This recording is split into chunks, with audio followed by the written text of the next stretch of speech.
I'm going to tell you about my amazing trip to Japan earlier this year. Together with my girlfriend, I visited two of the most beautiful and interesting cities in Japan, Osaka and Kyoto. We saw some of the most famous and historic landmarks, and we learned a lot about the history and culture of Japan. Sit back, relax, and enjoy. Our journey began in Osaka, the second largest city in Japan. Osaka is known for its lively and modern atmosphere and its amazing food culture. We explored the city and tried some of the local specialties. First stop, Dotonbori, a popular street that is full of neon lights, signs, and giant figures. It was very fun and energetic place, and we felt the vibe of Osaka. The next day, we visited Osaka Castle, one of the most famous landmarks in Japan. The castle was built by Toyotomi Hideyoshi, a powerful warlord who unified Japan in the 16th century. The castle is very impressive, with its huge stone walls, golden ornaments, and green roofs. View of the city and a park from the top floor of the castle was impressive.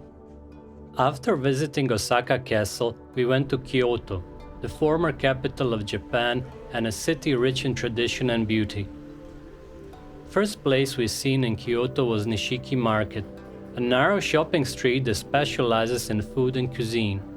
The market is also known as Kyoto's kitchen, because it provides the ingredients and the dishes for the local people and the restaurants. The market has over 100 stalls, selling a variety of fresh and preserved foods. Second fortification we seen on our trip was Nijo Castle, Kyoto residence of Tokugawa shoguns who ruled Japan for over 260 years from 1603 to 1868. The shoguns were military dictators who had the real power in Japan, while the emperors were just figureheads. The castle was built by Tokugawa Ieyasu, the first shogun of the Edo period, and completed by his grandson Iemitsu. The castle is a UNESCO World Heritage Site and a masterpiece of feudal architecture. We saw the magnificent place buildings, the stone walls and moats, and the beautiful gardens. Kyoto has over 1,000 temples and shrines. We visited some of the most famous and beautiful ones, and we were amazed by their architecture and gardens. First temple on our pilgrimage through the Kyoto was Fushimi Inari Shrine, an important Shinto shrine dedicated to Inari, the god of rice and prosperity. Shinto is the native religion of Japan, and it worships the spirits of the nature and ancestors. Inari is associated with foxes, which are believed to be his messengers. Fushimi Inari Shrine is the head shrine of over 10,000 Inari shrines in Japan, and it is famous for its thousands of vermilion torii gates that form a tunnel along the trails behind the main buildings.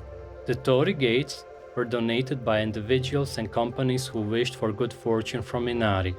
We hiked up the sacred Mount Inari, which belonged to the shrine grounds, and we enjoyed the views and the atmosphere.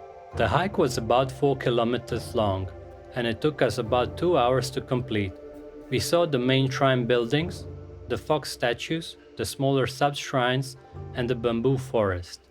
It was a very impressive and spiritual place, and we felt the presence and the power of Inari. The Honen Inn, a small and peaceful temple near the Philosopher's Path.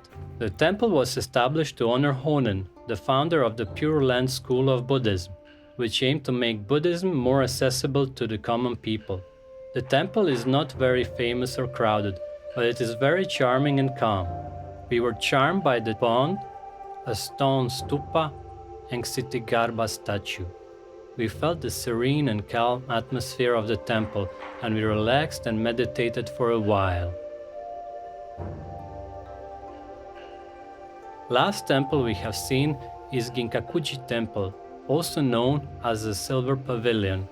The temple was built by Ashikaga Yoshimasa, the 8th shogun of Muromachi period, as a retirement villa and a place for cultural pursuits.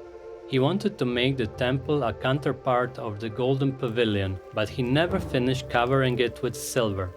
The temple is famous for its elegant architecture and its Zen gardens, which includes sand cone representing Mount Fuji and a dry landscape garden with red gravel and rocks.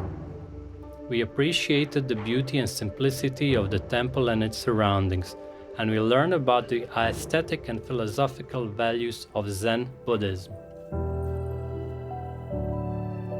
Finally, we went to a hike through Mount Daimonji.